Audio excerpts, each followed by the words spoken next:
retour prophétique de Quetzalcoatl? Comment prétendre conserver un pouvoir hérité de Quetzalcoatl lui-même si le dieu prêtre revient en personne le réclamer?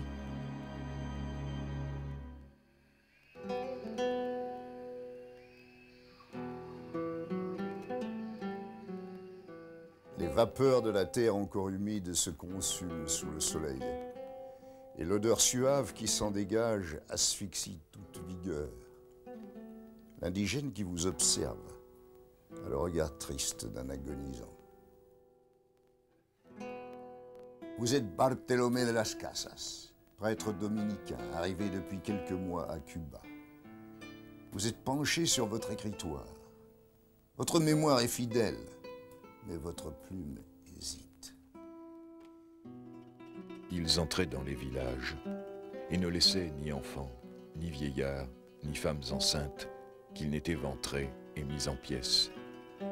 Ils faisaient de longues potences et par groupes de 13, pour honorer notre Rédempteur et ses 12 apôtres, ils y mettaient le feu et les brûlaient vifs.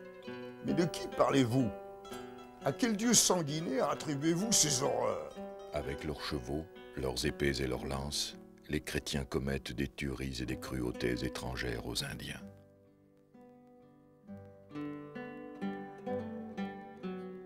Vous, Bartolomé de las Casas, vous êtes le premier à vous indigner des traitements auxquels sont soumis les Indiens. Vous allez tout entreprendre par la plume et la parole pour sauver ce qui peut l'être encore. Mais pour les Taínos d'Hispaniola, première humanité à subir le choc de l'Occident, il est déjà trop tard. De ces gens si paisibles dont parlait Christophe Colomb il y a seulement 20 ans, 3 millions d'entre eux sont déjà morts sous le joug d'une répression barbare. Déportés ou épuisés de travail dans les mines, décimés par la variole ou ayant préféré le suicide. Où sont Ophir et Brésil? Où sont-elles ces îles fortunées, chargées d'or et de promesses, d'au-delà l'océan? L'autre monde n'est plus qu'un enfer où agonisent indigènes et colons. Ébauchée dans le chaos et l'excès, la société coloniale crève de langueur dans les marais putrides de la Nouvelle-Castille. Les hidalgos qui en réchappent, rongés par la syphilis, vont cracher sur la tombe de Christophe Colomb. L'amiral des moustiques, ainsi surnommé, est mort submergé par l'amertume, pressentant sans doute sur quels océans de souffrance s'était ouverte son utopie. Vous êtes de ces hommes robustes, ambitieux et plus déshérités que nul autre, qui vont profiter du prodigieux accélérateur social qu'offre le Nouveau Monde. Vous participez au nouvel élan de découverte qui pousse les Espagnols dès 1517 à quitter les îles exsangues pour un continent plus prometteur. Vous êtes Bernal Díaz del Castillo et vous vous embarquez pour la première expédition sur les côtes du Mexique. Notre flotte se composait d'hommes pauvres, dites-vous. Seule la moitié d'entre vous vont revenir. Mais ce que vous avez vu dépasse toutes les espérances et enflamme les esprits. Les Mayas combattus ont une autre allure que les Arawaks des îles. Ils sont plus belliqueux, mais vêtus de belles étoffes de coton. Ils cultivent le maïs. Et puis, bien sûr, c'est leur entrevue dans les temples qui va déchaîner les passions. Pour la troisième expédition, vous êtes aux côtés de Hernán Cortés, aventurier comme vous, ambitieux et indépendant comme vous l'êtes. Il était beau parleur et savait tourner la plaisanterie. Il est doté d'un simple ordre de mission commerciale. Mais vite conscient d'être face à quelque chose de fascinant, il va s'inventer une légitimité et aller jusqu'au bout du rêve. À la tête de 600 hommes et de 17 chevaux, armé de 10 canons de bronze, Hernán Cortés va assouvir ses ambitions et celles de l'Occident. Vous allez connaître la faim, supporter la chaleur et les moustiques, souffrir du froid et de la neige, éprouver la peur, vous battre contre d'audacieux guerriers, 1 contre 10. La fièvre de l'or fait des prodiges. À Veracruz, Cortés comprend qu'un empire aztèque tout-puissant règne sur la région et qu'un demi-dieu du nom de Moctezuma II exerce un pouvoir absolu par l'esprit et la terreur sur toutes les cités. Les Aztèques vous prennent pour un dieu qu'offrandes et sacrifices peuvent contenter et faire disparaître. L'or ne fait qu'attiser votre témérité. Vous laissez vos navires pour vous enfoncer dans les terres. Les Aztèques ont des peuples vassaux qu'ils affligent d'impôts. Ils vont se battre à vos côtés. Les Aztèques ont des idoles que vous brûlez. Et les dieux ne répliquent même pas. Les Aztèques comprennent enfin que vous n'êtes pas des dieux. Alors leur univers religieux bascule, et Moctezuma lui-même doute de ses pouvoirs divins. Deux conceptions du monde s'affrontent ainsi durant un an, sur tous les terrains, de la magie, de la religion, de la diplomatie et de la guerre. On s'observe, on s'entretue, on négocie, on fraternise, on se joue des uns des autres. Et Cortés pénètre dans Mexico Tenochtitlan le 8 novembre.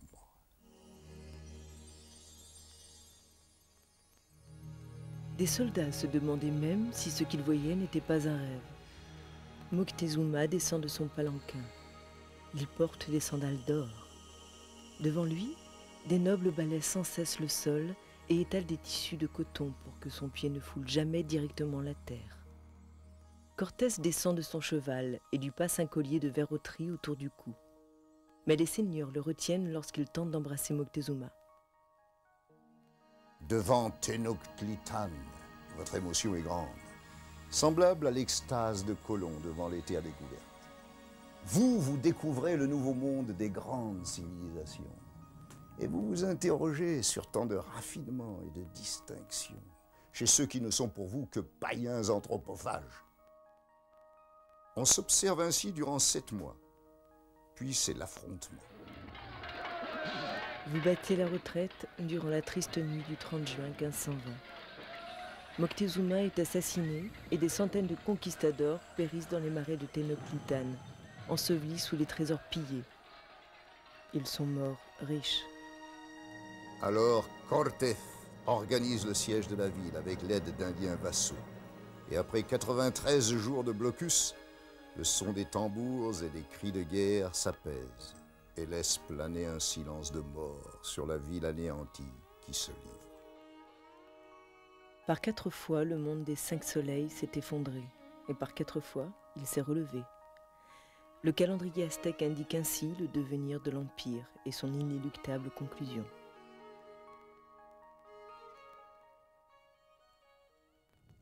Pourtant, au cœur de la cordillère des Andes, une civilisation encore inconnue de tous semble résister un instant au triste destin. Huayna Capac règne sur l'Empire Inca.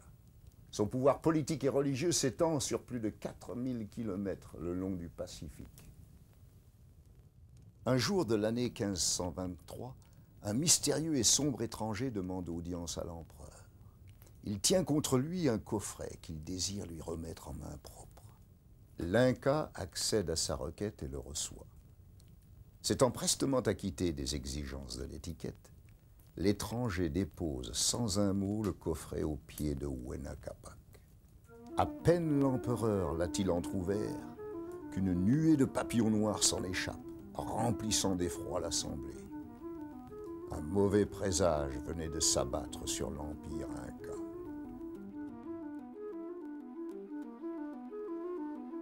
Vous êtes un chasqui, celui qui court au service de l'Empire ne connaît pas la fatigue.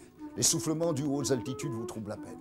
Vous courez pieds nus sur les chemins escarpés et rocailleux. Vous vous répétez sans cesse le message que le précédent chasqui vous a confié. Les mots qui ponctuent chacune de vos enjambées vous accablent. Mais un chasqui doit rester attentif à sa course. Vous savez que le prochain tambos n'est plus très loin. Il apparaît déjà de l'autre côté de la vallée. Au passage du pont suspendu, vous ralentissez à peine. Un chasqui fait confiance aux dieux et ne craint pas les gouffres sans fin où rugissent les torrents. Vous passez devant le tambos, lieu du relais, et vous rattrapez sans peine le chasqui suivant. Vous courez un instant à ses côtés, et dans un souffle, vous lui transmettez la terrifiante nouvelle. Huayna Capac est mort! Vous croisez son regard mêlé d'étonnement et de gravité. Vous lui répétez une nouvelle fois en ralentissant votre course. Huayna Capac est mort! Puis vous l'observez qui s'éloigne rapidement, le nouveau chasqui porteur du sombre message. L'Empire Inca vient de perdre son suprême.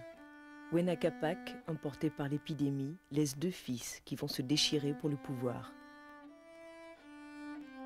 C'est de cette guerre civile dont va profiter Don Francisco Pizarro pour conquérir le Pérou avec seulement 300 hommes et 27 chevaux. Atahualpa, le fils aîné du défunt Huayna Capac, venait à ma rencontre, dans un palanquin d'or, soutenu par des nobles et entouré de quelques milliers d'hommes. Je m'adressai à lui en ces termes. « Nous venons ici en paix, au nom de notre tout-puissant souverain catholique Charles Quint, et nous t'engageons à embrasser la religion du Christ. Aucun prince ne m'égale de par le monde, et je ne serai le vassal de quiconque. Quant à ma religion, je n'en changerai pas. Vous dites que votre Dieu fut mis à mort, mais le mien reste toujours vivant. » Ce chien arrogant dit cela en désignant le soleil et en jetant le bréviaire que lui tendait notre aumônier. « Santiago, sus aux Incas! Épargnez l'empereur, je le veux vivant! Quant aux autres, pas de quartier !» Ils massacrèrent plus de 2000 de mes sujets et grand nombre de nobles qui tentaient de me protéger. Je l'enfermai dans son palais, entouré de sa cour, de ses concubines préférées, de ses domestiques. J'attendais des renforts qui ne venaient pas. Mais l'Empire restait étrangement calme. Au bout de 9 mois d'emprisonnement, l'ennui finit par me peser. Je remarquai l'attrait extraordinaire que provoquait l'or chez mes geôliers. Alors, j'imaginai un plan qui pourrait assouvir ma vengeance.